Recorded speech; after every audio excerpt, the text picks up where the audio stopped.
All right, everyone, we will go ahead and get started this evening. I'd like to thank everyone for attending the virtual open house for our BSN program here within the School of Nursing. Before we get started here, I do have a special guest that I would like to introduce and who's going to welcome us to tonight's session. We do have the School of Nursing Dean, Dean Tara Halsey, with us. Dean Halsey, if you'd like to take it away. Thank you. Thank you. Well, welcome everybody. I am super excited that you're interested in our West Virginia University School of Nursing and nursing as a profession. Nursing is what I always wanted to do since as young as I can remember. I never wanted to do anything else in my life. It has so many opportunities and so many rewards attached to this profession. And I'm just really excited for your interest in it, and particularly in our School of Nursing. We have a long history of respect and success, and students who've gone on many, in fact, the majority of our students have gone on for graduate and doctoral programs, ours as well as others across the country. And so just really excited to have you here with us this evening to answer questions that you may have about our program and to hear more about our program. I will say I have worked in 3 different major universities. I've been with West Virginia University for 7 years now. June will be 7 years. I love it. I have never worked with a more dedicated faculty and staff, hands down, than what we have here at West Virginia University. And I say that sincerely. They are incredibly dedicated to your success. And I see that every day, and I hear it every day.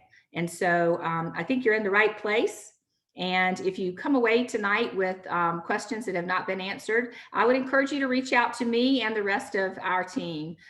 Just don't hesitate. We're here to make things the best for you. We would love to have you join us as alum, and just really welcome and appreciate all of the team's work in making this happen and your time and your interest in our program. So welcome.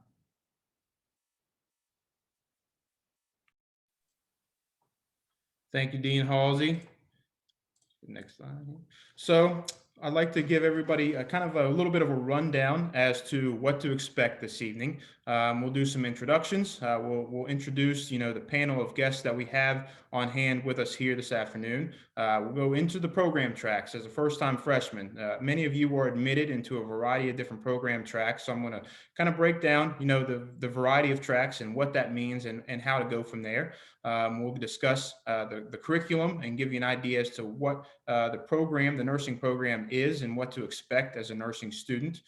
We do have a STEPS simulation tour as well that kind of gives you an overview of our simulation facility that our nursing students, as well as our other health science program students use. We'll go over some kind of factoids about the School of Nursing, as passing percentage rates and things like that. We'll discuss your next steps as far as where you're at in the admissions process, what to do and what to do moving forward. And then we'll also have a couple students on hand who are going to kind of give their student experience and to answer any questions that you may have. And then we'll finish up with a Q&A session with everybody that's on our panel here today. So as far as introductions, I will go ahead and introduce our guests, and then they can unmute themselves and just say hi. First, we do have you've met our Dean, Dean Tara Halsey, Dr. Tara Halsey. We do have our Associate Dean of Academics with us, Dr. Tanya Rogers. Hello, everybody. Welcome. I'm also a WVU alum. I did my master's degree at WVU, so I agree with Dr. Halsey that you're in the right place, and we are excited to see the interest in our program. So welcome, everybody. Next, we do have our Director of BSN Programs, Joanne Watson. Welcome, everybody. Hi there. Thank you for joining us this evening. I look forward to seeing you all in the fall and the spring. And if you have any questions, let us know. We have our Director of Admissions, Caitlin Rexroad.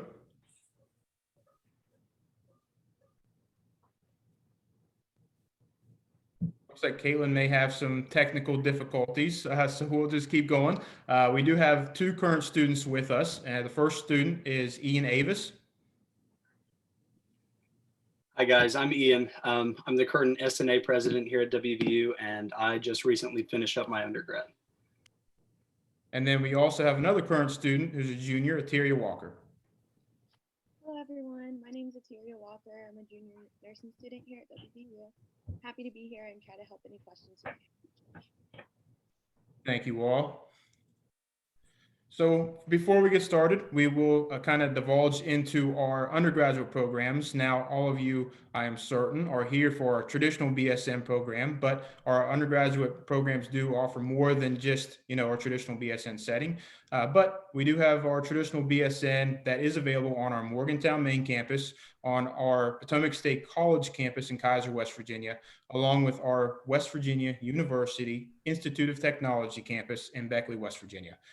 We do feature a BA to BSN program track. That program is geared for students who have earned a bachelor's degree into another field, but are now considering a career in nursing. They also call this degree the fast track program, accelerated BSN, second degree, things of that nature. And then we feature an RN to BSN program, which is online. And this program is geared for students who have earned an associate's or have went through a diploma program and are currently an RN, but would like to earn their BSN. And as Dr. Halsey had mentioned before, some of you may have been considering graduate programs already. And so we do offer a variety of graduate programs here within the School of Nursing. Students do mostly traditionally jump right into our MSN program, as that's kind of the easiest transition for students with a BSN. We do feature a family and a pediatric nurse practitioner track within our MSN program. We do have a post-MSN program. So if students have earned an MSN elsewhere or do not have a certain certification, they can come through and we feature a family nurse practitioner certification, pediatric nurse practitioner, a psychiatric mental health nurse practitioner, adult gerontology acute care nurse practitioner, and our brand new nursing executive leadership certifications. We do feature an MSN MBA dual degree program. We do have a DNP nurse anesthetist program. And while this is technically kind of a DNP, students with a BSN can actually enroll into this program potentially. There are some other requirements, but that is a program that is considered a DNP that students can still potentially enroll in with just a BSN. We do feature a DNP program, and then we also have a nursing PhD program as well. So we will kind of jump into the different program tracks here. We'll discuss the requirements and just kind of give a summary of what each track is and what it consists of. You can see the requirements here for our direct admit track. As I have spoken with many of you about, we are still considering, accepting transcripts, updated transcripts, ACT, SAT test scores that do allow students to be placed into these tracks. But for our direct admit requirements, students must have a 3.8 GPA. You can see the math requirements there of a 22 on the ACT or a 540 on the SAT. And then the total composite scores are a 26 on the ACT, a 1240 on the SAT, or an 80% on the TEAS test. We also allow students to be in the program with a 3.6 GPA to a 3.79 GPA. Again, you'll see that math score there being consistent with all of our program tracks. And then you'll have be required to have a 28 on the ACT or a 1310 on the SAT for our direct admit track. So what exactly is our direct admit track? Direct admit students are admitted into the School of Nursing as a first-time freshman. Students are required to maintain a 3.5 advanced standing GPA throughout their freshman year prerequisites to maintain their seat within the program. You will have an advisor within the School of Nursing, and you will pay nursing tuition and fees as a first-time freshman. So for our pre-nursing students, must have a 3.2 GPA, the same math component, and then you'll also be required to have a 23 on the ACT, an 1140 on the SAT, or a 70% on the TEAS to be placed into our pre-nursing track. Our pre-nursing students are not admitted to the nursing program as a first-time freshman, but you will schedule the same prerequisites as our direct admit students, as well as our health and well-being students. We're going to jump into or dive into the progression plan here shortly to kind of give you an idea of what those prerequisites are. It is a competitive application process. Students must have a 3.0 GPA or higher to apply within the program, and we actually admit students based on their highest prerequisite GPA. So just to be aware that meeting that 3.0 mark does not guarantee admittance into the program. But you will also have a professional advisor within the School of Nursing, and like the direct admit students, you will pay nursing tuition and fees as well. So the last track that we'll discuss is our health and well-being track. You'll notice there are no requirements for this program because students who are placed into our health and well-being track have applied, test optional, and may not have supplied us with any test scores, ACT, SAT, or T's, or maybe they do not meet the GPA and or test score requirements that we do require for our direct admit or our pre-nursing track. Students must change their major to pre-nursing in order to continue the process into our nursing program. And once you have that major change to pre-nursing, that allows students to take certain prerequisites that otherwise you would not be able to take as a health and well-being student. So that is very important that, you know, if you finish up your first semester as a health and well-being student and you meet the criteria, to be sure to change your major to pre-nursing. And then as a first-time freshman in that first semester of health and well-being, you will be advised by the College of Physical Activity and Sports Science, or you'll also hear the acronym CPAS. So right now we'll kind of dive into the curriculum here. As you can see, this is a progression plan that we use for our students, and we try to follow this as closely as possible. During that freshman level course, regardless, during your freshman year, you will be scheduled into these courses, and everybody takes the same courses regardless of which track you come into. These are going to be the freshman level foundation courses that depend on if you enter the program, and they build on to what you need to know to graduate with a nursing degree. So for right now, I'm going to let our director of BSN program, Joanne Watson, she's going to kind of go into the curriculum and so that way you can know what to expect a little bit with our program. Thanks, Philip. So when you get to the sophomore year, once you've been admitted to the school and you're as a sophomore, you will start in our first course, which is Health Assessment and Communication, and that is our first clinical course in the curriculum. You will do a few weeks in the beginning of the semester in the skills lab, as well as the didactic part of the course, but then you really do, we kind of morph you into clinical experiences in the setting, in the hospital setting, after the first month or so of school. And you'll do all kinds of things in that class, learning to have communication skills with your patients. And we do some of the basic skills that nurses do, like learn how to do baths and do assessment, just the real foundational things. At the same time as that course, you're going to try and get some of your other prerequisite important things done, your sciences. So your microbiology class, your anatomy and physiology, and then a lot of times people still need their psych requirements. So that's a good time to get that done as well. As the second semester of your sophomore year, you move into our foundations course where you learn a lot of your nursing skills, things like medication administration and bathing and toileting and walking and mobility, all kinds of things. You will take nutrition at the same time as that and English, and you're also going to be enrolled at that time in our pharmacology course, nursing pharmacology course, where you can get a little bit of the real beginnings of pharmacology so that we can start utilizing that throughout the rest of the curriculum as well. The foundations course spends a lot of time in the skills lab and the step center, which you're going to learn a little bit more about here in a little while. But we also spend about the last third of the semester consistently in the hospital setting as well, doing your clinicals there. When you get to the junior year, things change a little bit. We start picking up some of the specialty disciplines where you're going to do OB, which we call maternal infant health. And at the same time, you'll be taking your first real medical surgical course. And those are concurrently, you take them together, and out of the semester, 2/3 of the semester is spent in clinical doing your med surg component, and then 1/3 of it is spent in OB clinicals.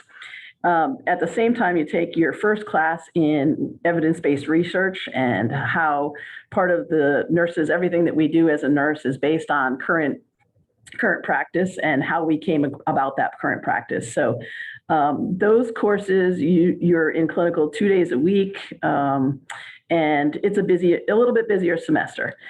As you move into the second semester of your junior year, you get an advanced med surg class, adult health 2, and you also get to do your pediatric rotation. So you'll have 2/3 of the semester in the med surg rotation of clinical and 1/3 in the pediatric, on the pediatric unit.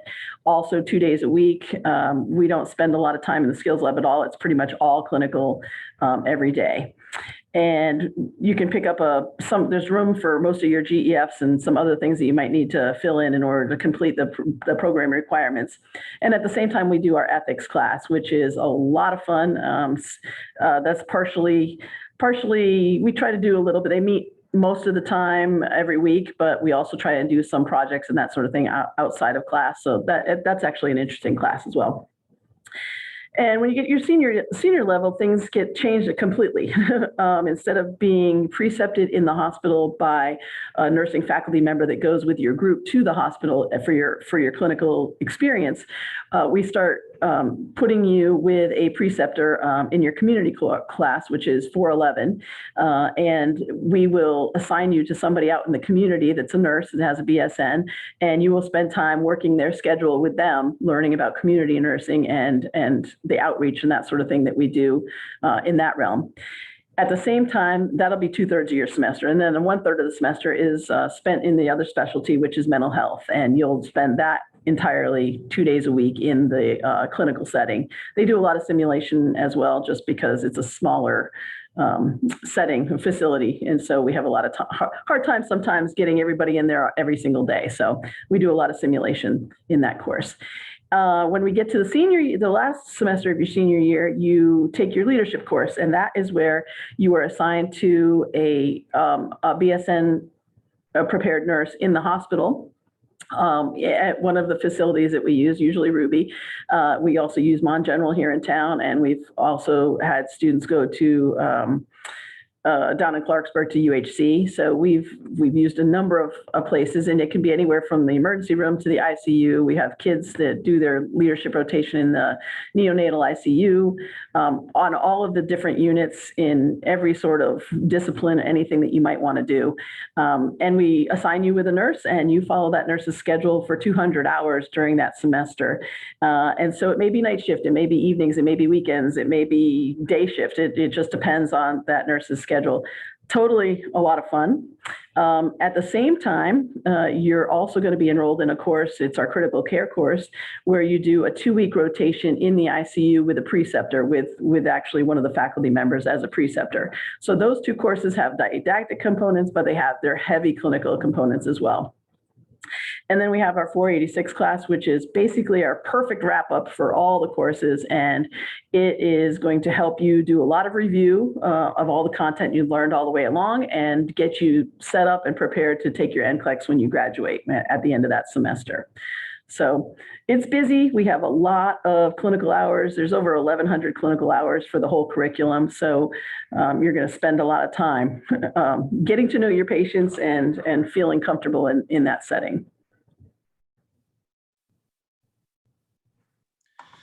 Thank you, Joe, for that breakdown. And as she had mentioned, with that nursing 486 course, I will go over some NCLEX data as well, so that way you can kind of get an idea of how that course prepares students to pass their nursing boards. So at this time, I do want to go ahead and screen share here. Bear with me. I do have a video or a STEP simulation lab I would like to share with you all. And hopefully you guys can hear it. If you cannot hear for whatever reason, just please let me know. Hi everybody, my name is Christy Barnhart. I am the Director of Nursing Simulation. Welcome to the STEP Center, which stands for Simulation Training and Education for Patient Safety. I'm going to do a virtual tour here in a minute, but before I do, I would like to tell you a little bit about the STEP Center. We have 19,000 square feet of learning space. We receive about 30,000 visits a year. We have 11 schools in health sciences, We also have visits from the hospital as well. I'm happy to say that nursing as well as medicine utilizes the lab. So hold on and get ready, because we're going to go on a tour of the STEP Center. We're going to start off in our lobby. So in the lobby, you see there's a lot of places to sit. If the student has time before an activity, they can sit in the lobby and wait for the activity. So we're going to start in our clinical skills practice lab. And as you can see, we have oxygen and we have suction on the walls available for students, and it is functional. We have stretchers on one side, and we have School of Medicine here practicing ultrasound. In the next room, Jane and Courtney are opening up the doors that opens up the lab.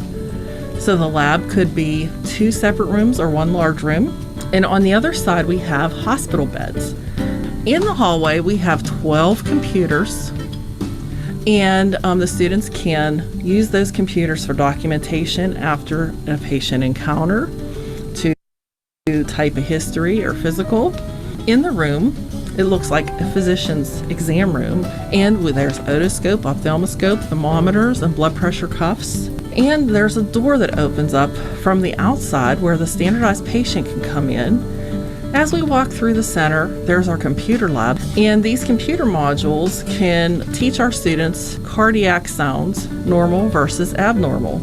Moving on to the simulation side of the lab, we actually have a baby mannequin. In this baby, the students can assess the lung sounds, pulses, and do a full physical assessment on this baby. In the physical assessment lab, there are many task trainers, and the students can learn normal versus abnormal with these task trainers. We also have something new called an anatomage table, which is used to train students on the human anatomy. Students can touch a bone, muscle, nerve, or vessel and learn the name of that muscle, bone, or vessel. As we go down the hall a little bit more, we see a debriefing room. In the debriefing room is where students go after a situational-based learning experience, and they talk with their faculty and have facilitative feedback and learn from their mistakes so that they don't make these same mistakes on the patient. The surgical education unit holds the new Da Vinci, and this new Da Vinci is a laparoscopic robot that was purchased to train School of Medicine students as well as residents prior to practicing on patients. So there are 5 simulation rooms in the STEP Center where high-fidelity simulation mannequins help students apply learned skills in a situational approach. Our simulation rooms look like actual hospital rooms. In these rooms, these mannequins can actually blink. They have chest rise and fall, their eyes, their pupils respond to light, and they can sweat, they can bleed. So the student has a real experience in these rooms, and therefore they can learn from making mistakes, they can learn from each other, they can learn before they get to the actual patient. I hope to see you soon, and I hope this was helpful. Have a great day.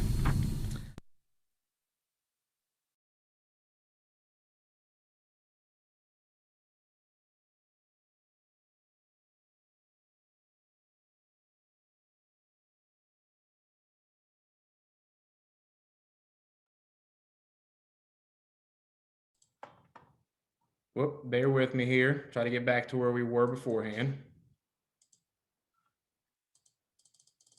Sorry about that.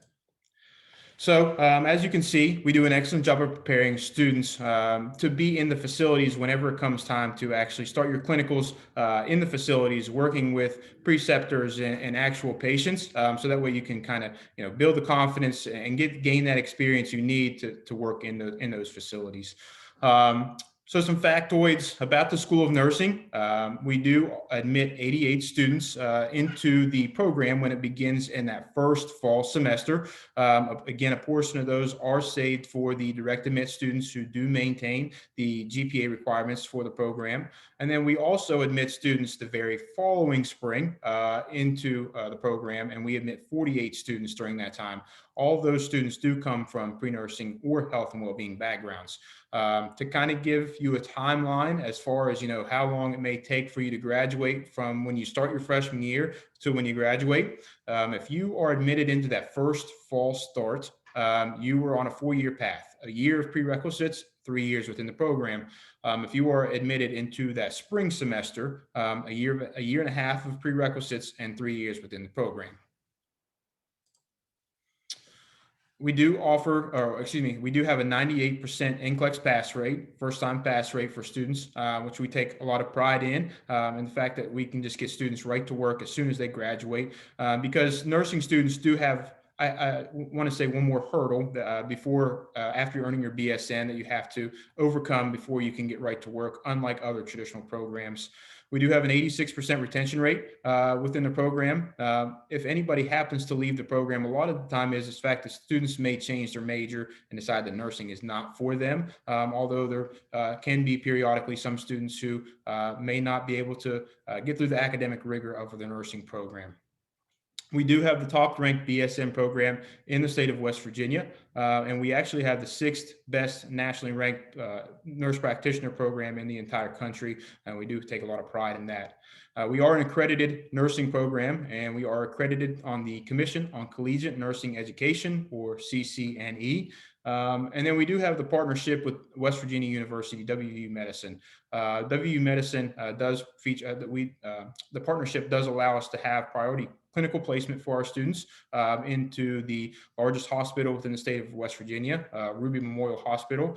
Ruby Hospital has also been magnet recognized, and that is the highest honor that a hospital can receive, and that is due to the fact that the employees, the nurses there are extremely happy. They're well paid. If there's any grievances that occur, they are taken care of very quickly, and they have a low turnover rate.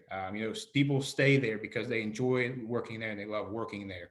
WVU Medicine is West Virginia's largest healthcare provider, and is currently expanding out of state into Maryland, Pennsylvania, and Ohio. And then there's also the potential employment opportunity with WVU Medicine as well. Some of you might be from West Virginia, might be familiar with WVU Medicine. Some of you may be from out of state and are not familiar. Regardless of your familiarity, you will get familiar with the facilities within WVU Medicine, that networking could potentially lead to a career, which does feature potential sign-on bonuses and maybe even tuition reimbursement for your undergraduate work, and maybe even continue your education into some of the graduate level programs as well. So, excuse me. As far as the admissions process, many of you might be in a few different areas. You might be admitted into the program, admitted into one of our first-time freshman tracks. You may have paid your academic deposit, your housing deposit. You might be a junior, just kind of getting some interest in the program. Regardless of where you're at, this will kind of give you an idea of what is next. So if you have been admitted, the thing you want to do then is to go ahead and take care of your academic deposit. You can see the amounts there for West Virginia and out-of-state students. That amount does get applied to your bill in the upcoming fall.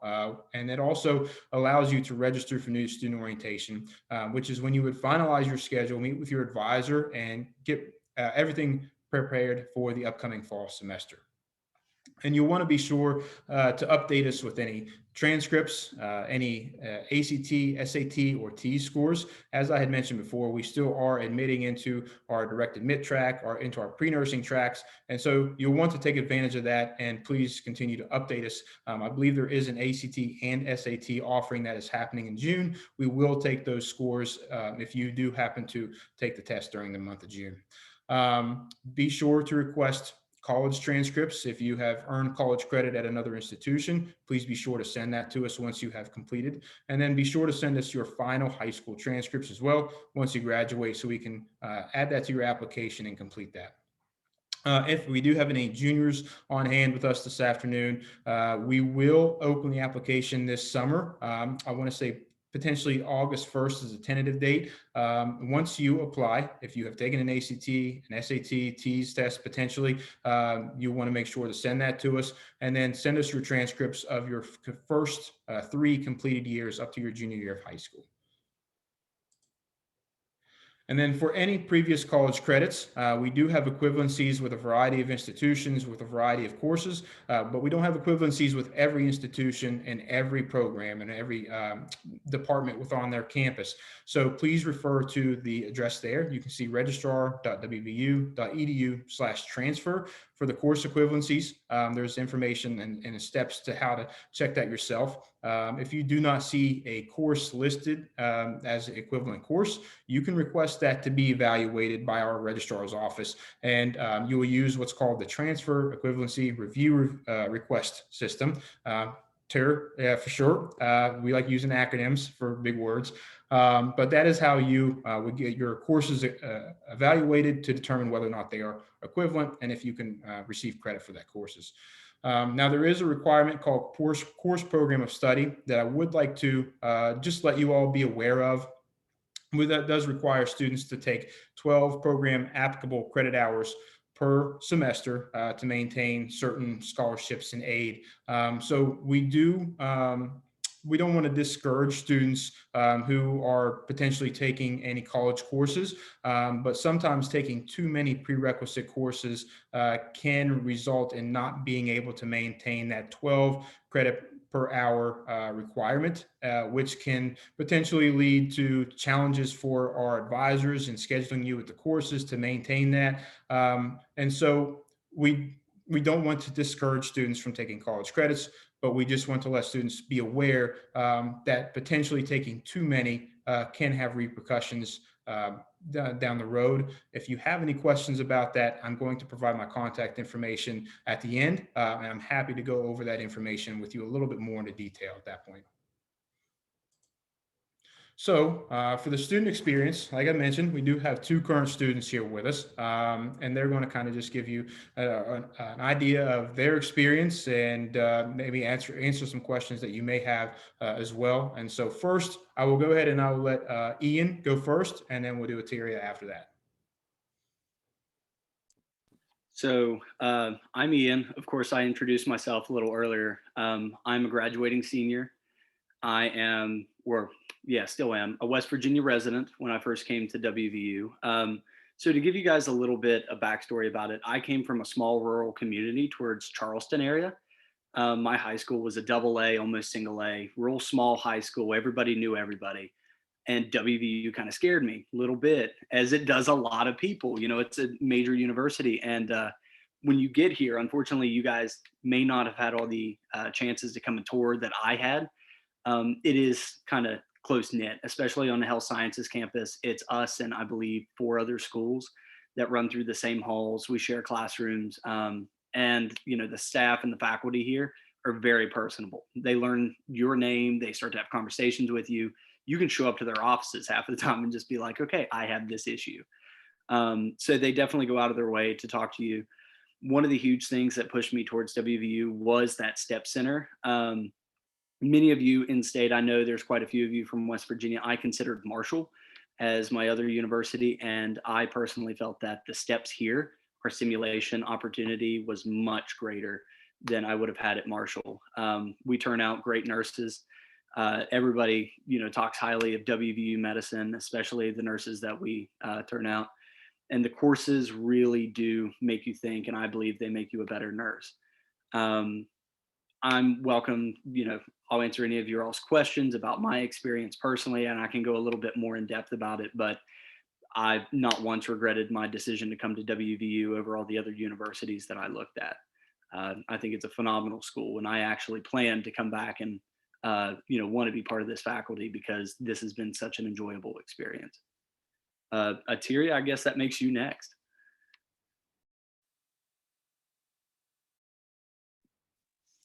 My experience is very similar to Ian's. So I was I'm born and raised in West Virginia as well. I'm from Wheeling, West Virginia. So my other options of nursing school I was looking at is like West Liberty University, which is in my hometown. We also have a few community colleges and stuff, but what really attracted me to WVU was the STEP Center, like Ian said, as well as I did a little background research, and they had such a high passing rate on their NCLEX. So it was like, that's a school I need to go to. But then when I got here and I did my tours of the STEPS lab and just around the campus, I just like the feel of West Virginia University. They really make you feel like you're a part of one big Mountaineer family. Then when I got into the nursing program, the teachers are so supportive.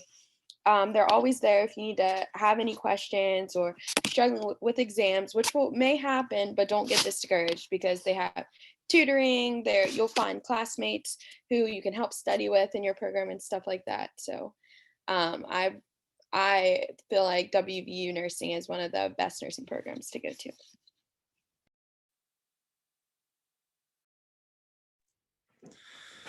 Thank you, Ian and Tyria. I appreciate you all being here, helping out this evening. Tyria, it looks like you might be, are you in clinicals right now? I see you got some scrubs on.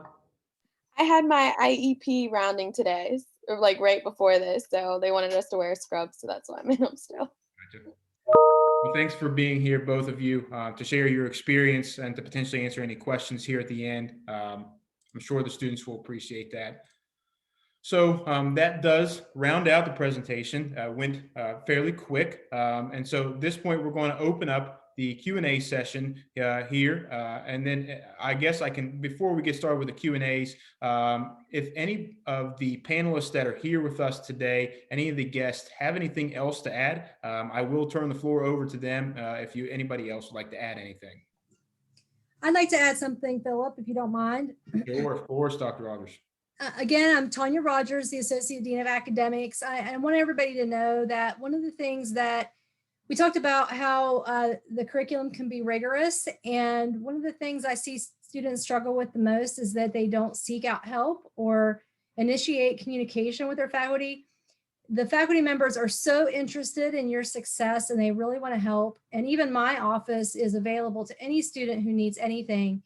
So if you ever get the impression that you're not doing as well as you want to do, whatever that measure is, then I would highly encourage you to seek out assistance and make sure you communicate with the people who care about your success so much. The other thing I would like to make sure I point out, and it's something that's relatively new, because it is a rigorous curriculum, we want to make sure that students are building the right foundation to be able to move into those sophomore level courses. So direct admit students will need to make sure that they meet academic requirements to progress into that sophomore year. So, our website's going to have more information about that, but students are required to have a 3.0 by the end of their first semester if they're direct admits. And then they need to have a 3.5 by the end of the second semester to be able to maintain their advanced standing as direct admit students. That doesn't mean that if you drop below that 3.5 in the second semester that you can't be in the program. It just means that you would go into the pre-nursing applicant pool and your GPA would be put into the mix of other applicants. And that's a relatively new policy because we really wanted to make sure that students were ready to go into those hard nursing courses. So I wanted to make sure everybody knew about that. And so there was no questions. So that's also something that people can ask questions about if you have any. Thanks, Philip.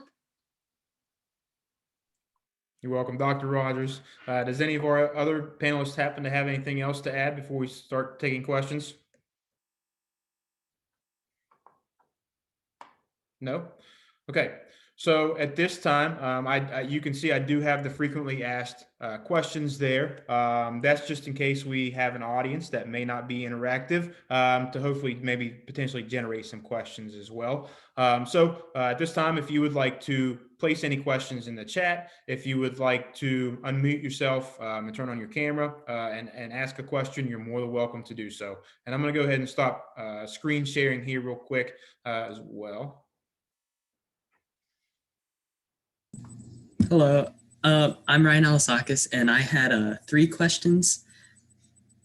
So my first question was, Can I test out of any classes by AP courses in high school? I will default this to our Director of Admissions, Caitlin Rexroad. All right. Hello, everyone. I guess I was terrified that I was going to freeze again. So the answer is yes. You can test out of courses by receiving a certain score on the AP examinations. And how you do that is, of course, once you take those tests, you need to send that to our Office of Admissions, just like you'd send any other test scores or transcripts. The one thing to keep in mind, as Philip said, is that, we do require students with certain types of financial aid to maintain that 12 hours of, required program applicable courses.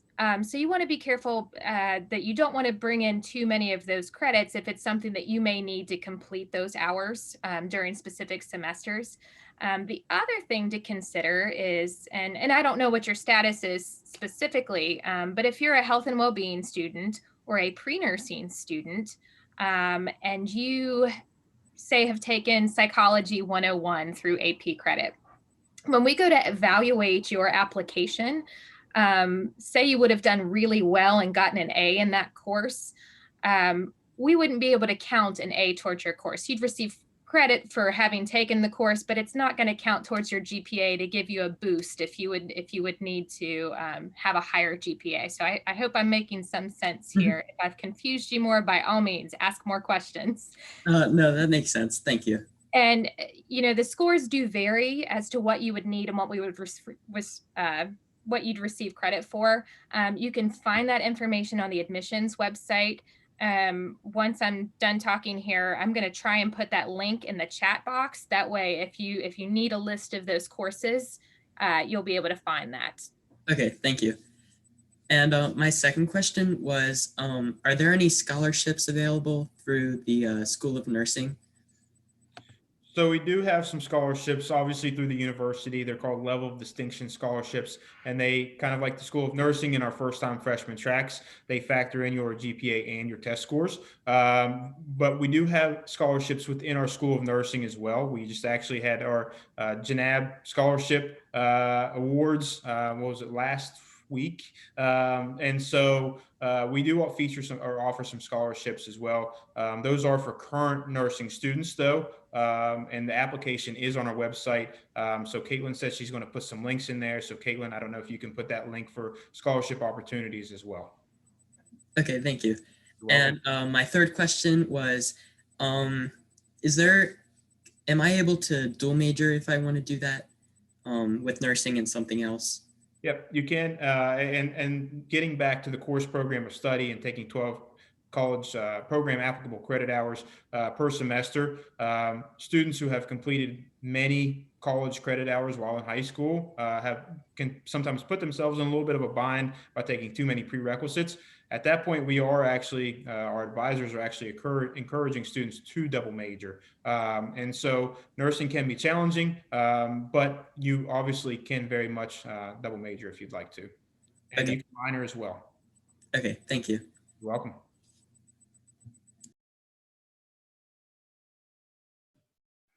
I also have a question regarding the 12 credit hours. I have taken a bunch of my freshman courses, and I was wondering if a minor would count as one of those 12 hours.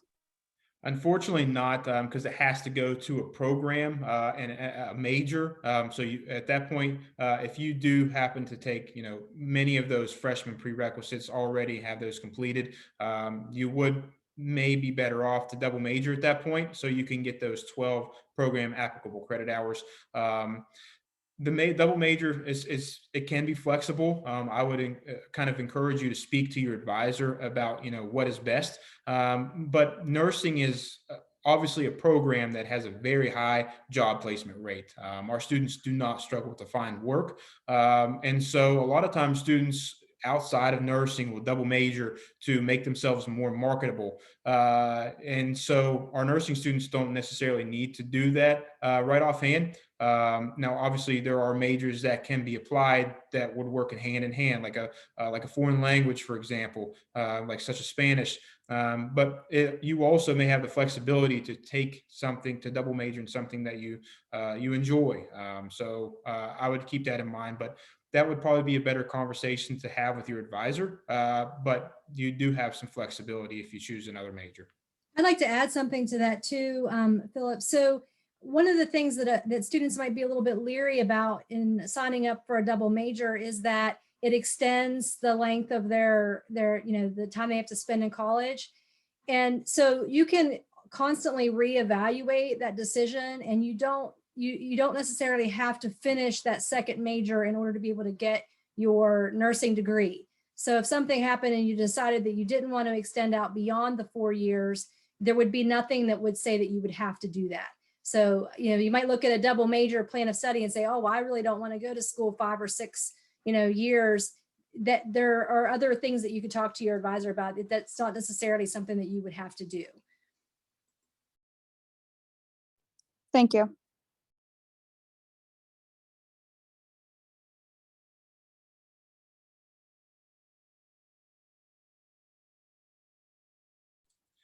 So we have a question here in the chat. Is the freshman year GPA requirement for nursing courses only or cumulative? So it looks like, if I understand the question correctly, your freshman year GPA is what we consider to be your prerequisite GPA. And that prerequisite GPA is the determining factor that determines whether or not you are able to enter the program, either in that first fall start of your sophomore year or the spring start of your sophomore year. So the overall GPA would be what we look at for the progression policy, but your prerequisite GPA would still have to stay over the 3.0 threshold in order to be eligible for admission. So both GPAs need to stay over 3.0, but the cumulative GPA is the one that we're looking at for the progression requirements to be able to enter the sophomore year. The ones that are 3.5 for the second semester, that would be cumulative. And anybody, if I speak up and I'm wrong, please somebody correct me. And Dr. Rogers, just to clarify real quick, that kind of leads me into another kind of question. Once students enter the program, all nursing courses have to be passed with, I believe, an 80% or higher B, and all non-nursing courses with a C or higher. Is that correct? It's all courses have to be a C or higher. Every course that goes towards the degree. So if they have free electives or whatever, that also counts. If they have a lot of extra credits, and so there are a couple of courses on their transcripts that are below D's, but they have enough credits so they don't have to count it towards the 120 credits, then that's okay. But anything they want to count towards the degree has to be a C or higher. Now in non-nursing courses, that's probably going to be on a 10-point scale, but in nursing courses, that's on a 7-point scale. And so students are required to have a 77% to get that C. So instead of a 70%, they have to get a 77% to get the C in the nursing courses. Thank you. So it looks like we have another question. Is the ACT, SAT, or TEAS exam required to be able to get into either pre-nursing or direct admit? Yes. In order to get into to be placed into the direct admit or pre-nursing track, you do have to take one of those 3 tests. Now, obviously, depending on which track you come into, regardless of which track you come into, I should say, it doesn't define who you are as a student, and it doesn't mean that you cannot get into the program. That's not what that means. Any student who is placed into one of those 3 tracks can certainly enter the program. We don't want any student to feel that just because they're placed into pre-nursing or health and well-being that is denial, because technically nobody's in the program really as a freshman. Even our direct admit students have to maintain that advanced standing GPA to maintain their seat. So nobody on campus necessarily is guaranteed a seat to the program. So just would like to clarify for all students here that every student that comes in one of those 3 tracks does have the opportunity to enter the program. Looks like we have some more questions coming in. Yes, if students do take the SAT or ACT that's offered in June, we will evaluate those students if they happen to improve and they meet GPA and or test score requirements. But one thing to remember as far as our direct admit, that is based on first come, first serve. So if we do have seats, we will reevaluate you and place you into that track. If it is full at that time, we're no longer admitting students into the direct admit track, we unfortunately would not be able to do so. Let's see. Boy, I love it. The questions are coming in. Good luck, Philip. Yeah. Go after that chat room, buddy. Put me to work. So is the freshman course of study for directed different from pre-nursing? If you're meaning the course program of study, I'm not sure. The freshman course of study for direct admit. No, so I'm sorry, I know what you're meaning now. The program or the prerequisite requirements are all the same, regardless of which track you come into. If I think I understand that question correctly, nobody's taking different courses per se. Most of the students are taking, obviously we had that progression plan that Joe Watson was able to go over with you. We try to adhere to that as much as possible, but everybody comes in on a different standard. You know, some students may have some of these completed, some students may not be able to meet the math requirement and may not be able to take that in the fall, but we try to follow that progression plan as strictly as possible. And so everybody is required to take the same prerequisites, regardless of which, first-time freshman track you come into. Philip, I think I might understand the twist that's in this question, and whoever asked the question, correct me if I'm wrong, but so when you are pre-nursing, you haven't declared, like you're not in the nursing major. And the course program of study and those requirements to have 12 hours of credits that are required for your degree, that starts when you enter the nursing major.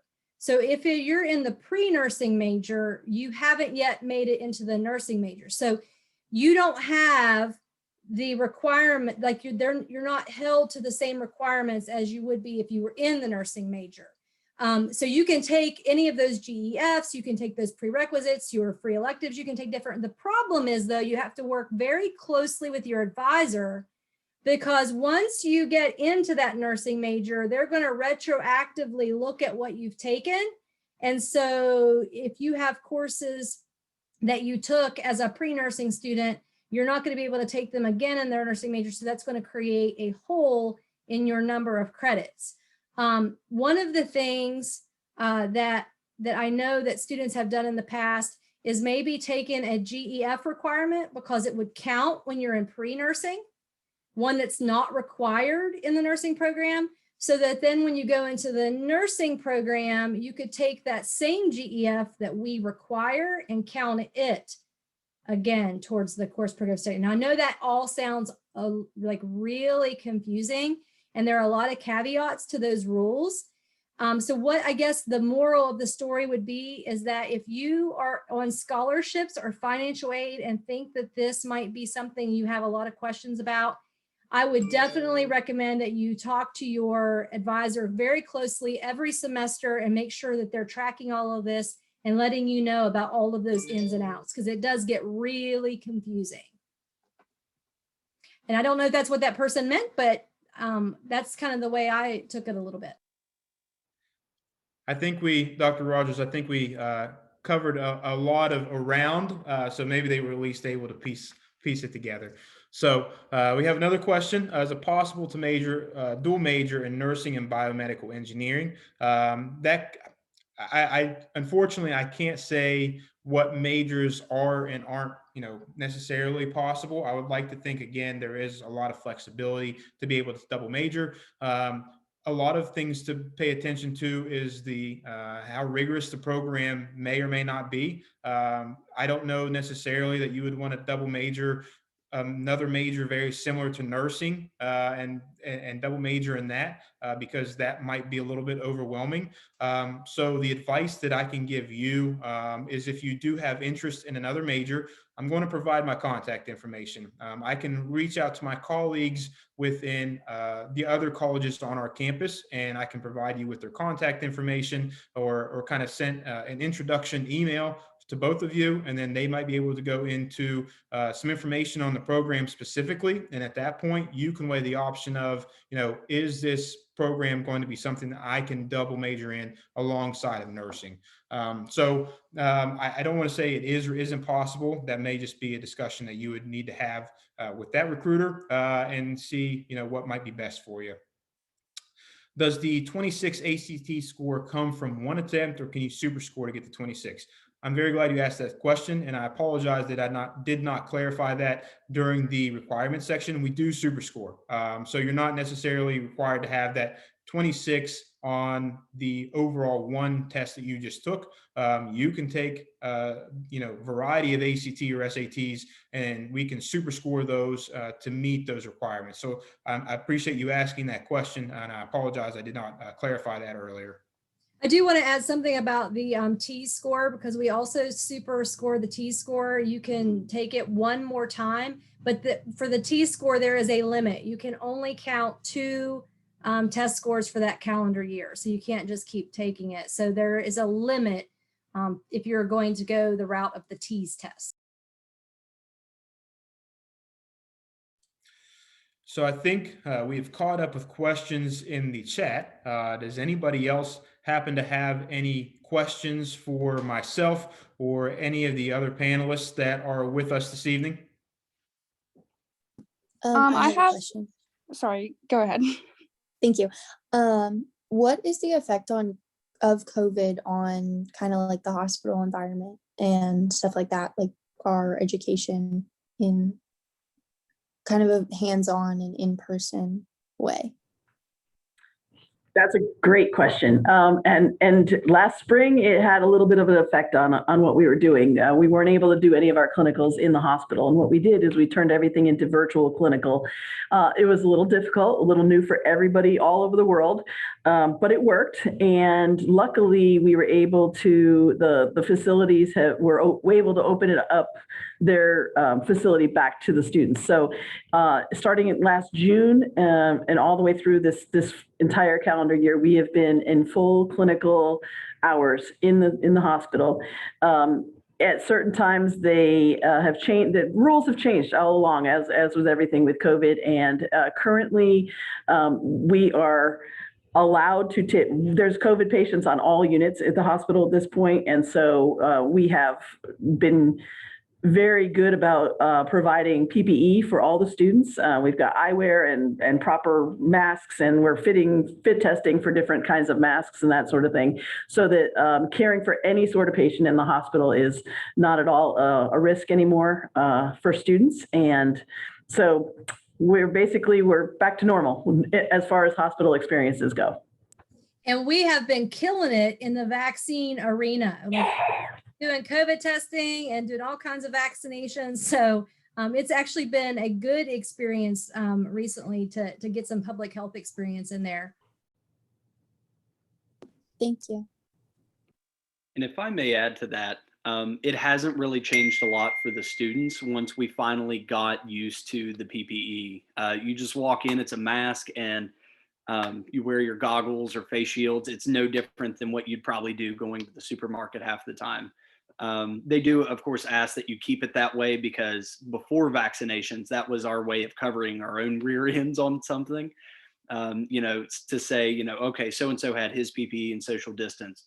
But as of right now, with my clinical experience and that of others, it hasn't changed much at all.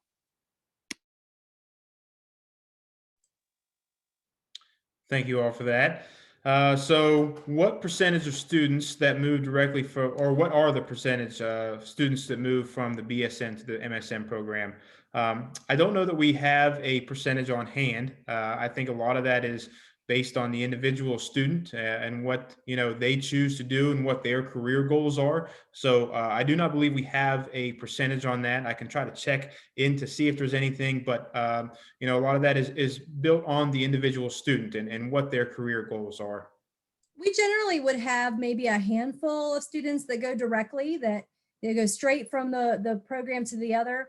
One of the things that you have to look at is when you're going to graduate from the BSN program, and that might impact when you can take the NCLEX, because in order to go to the MSN program, you have to have passed your NCLEX. You'd have to, schedule the test quickly. And so for August graduates, that might be a little difficult. There might be some things in there. A lot of our students, though, find it helpful to pass NCLEX, get established in their job, get the nursing experience under their belt, and then come back to do the MSN program. But it can be done both ways. Just like Philip said, it's individualized. But I would say that one of the biggest requirements is that you have to have your license already. So that would be a consideration. Yeah, usually what to kind of go off of what Dr. Rogers said, yeah, a lot of that has to do when you graduate from the program due to the NCLEX. Usually what I have learned is if a student begins in that first fall semester and they do graduate on a 4-year path, the application deadlines usually don't match up to when students have actually earned their or passed their NCLEX and their RN boards. So that can kind of create a little bit of a maybe potentially like a gap year, I guess you could say, to where you're working before you're actually able to potentially enroll into the program. If you begin in the spring semester and you're on that 4.5-year track, you can finish by December, and then the application period is still open. You can pass your boards, so it makes that transition a little bit shorter than what it is. So a lot of that's kind of how the difference between starts can play a role in whether you can transition initially or if there may be a little bit of a gap. And I don't know if we've shared this yet publicly, but for next year we've actually extended our graduate program application deadlines. So we're going to do it like the direct admits. We're going to have a priority deadline, but we are going to accept applications later. So that would solve part of that problem that Philip was just talking about. And of course, you guys have a while before you have to worry about that, but that's something to think about. So we're trying to make it a little bit easier for students to go directly from the BSN to the MSN if that's what they want to do. And it looks like we have a question about if there may ever be a midwifery program at the School of Nursing. I think a lot of times I'll probably let this go to Dr. Rogers and let her touch base, but a lot of times they're based on need, and there's a lot of other logistics involved that a little bit above my pay grade, so I'll let her kind of touch base on that. So I don't know if you noticed that Philip kept like rattling off a whole long list of new programs and programs to choose from. We're always looking for new opportunities to meet the needs of healthcare in the state. So, can I say, will there ever be a midwifery? And, we've talked about it and that has come up. So I can't say that there won't be. We do look at a lot of metrics to see if it is something that is timely and is something that we can do. So we're always looking for new programs. So I can't say that we won't ever have a nurse midwifery program. Maybe that's something that someone in this group will go through school and help us start. Is the MSN program online or in person? So I believe, anybody can correct me if I'm incorrect, but I believe the only program that is really on campus is our BMP Nurse Anesthetist program. All of the other programs are really all virtual distance learning online. So it's very, very flexible for our, adult learners that, potentially are working. We don't necessarily encourage full-time, but if they are working full-time, but definitely part-time, to make it a little bit easier.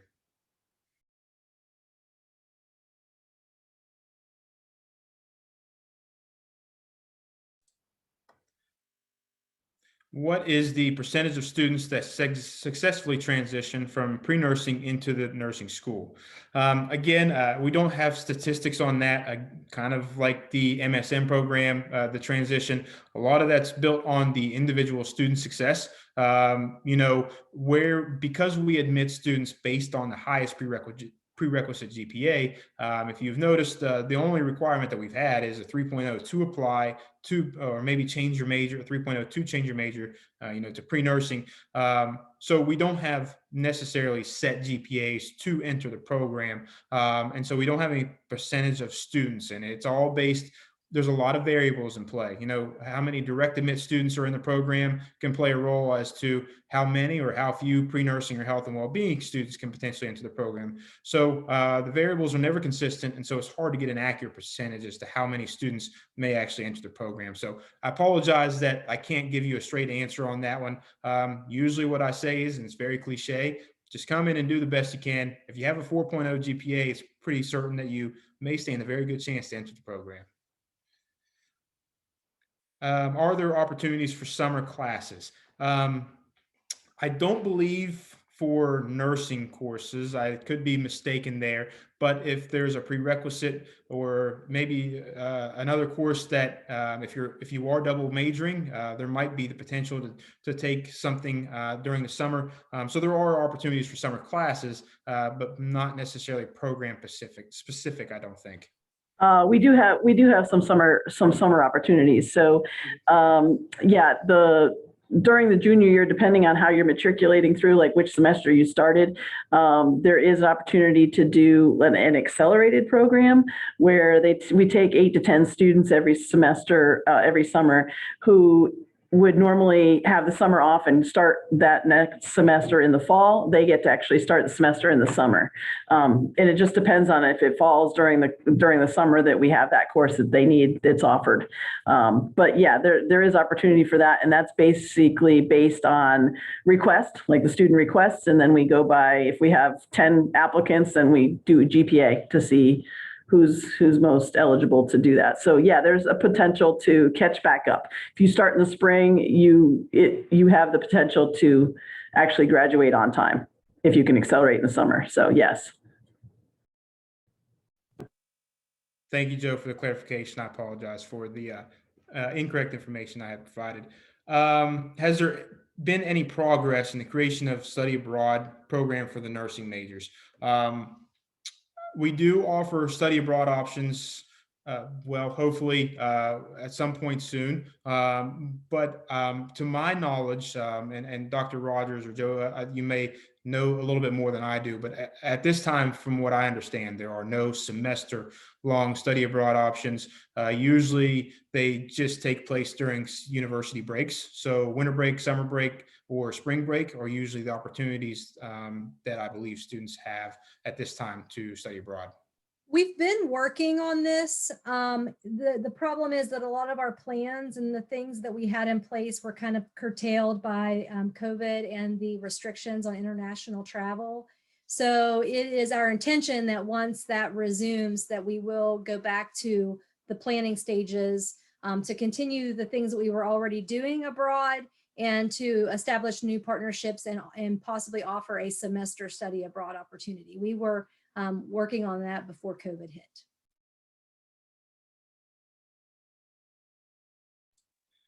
So it looks like we have a question about our nurse anesthetist program regarding the 2 to 3 years of critical care experience that our program does require. Would working in the PICU, pediatric ICU count?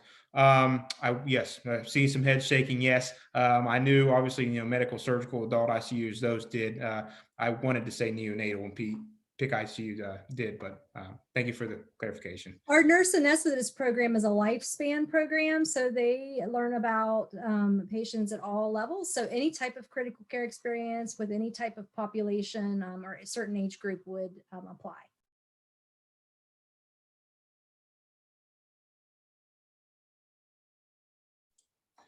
You all have asked some very good questions this evening. We've caught up on the chat. Does anybody else happen to have any questions? Caitlin, I don't know if you could have the ability to put the frequently asked questions link in the chat as well. We do have a frequently asked questions page as well on our website. So if you leave here today and maybe there might be a lingering question that we did not address, we did have a frequently asked questions page on the website that you can refer to for any further information. But does anybody else happen to have any questions for us or the panelists?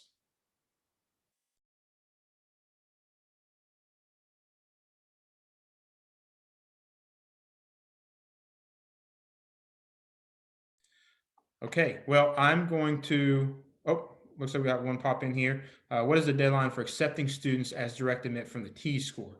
So as I had mentioned before, we don't have a set deadline for our direct admit. It's on a first come, first served basis now. Once we reach our C threshold, we'll stop admitting students into our direct admit program. So as of right now, we do have space in our direct admit track. So if you do happen to take a TEAS in the near future and you get the required scores along with the required GPA, we can potentially reevaluate you for our direct admit track. And I will go ahead and screen share here one more time because I'm just going to provide my contact information with everybody here. So that way, if you happen to have any questions, I've had contact with all of you. All of you probably should have my email address from the contact for the event. But just in case if there's ever a situation that you have lost it or need it, you're more than welcome to take a picture of that. I am currently working remotely for right now, so I don't have direct access to my office number, which is not why that's on there. I try to check my voicemails, as often as possible, but email is definitely the best form of contact. From there, I can schedule a phone call. I can schedule an individual Zoom meeting if you happen to have any other questions. So please feel free to reach out to me as often as you need to so that we can get all your questions answered.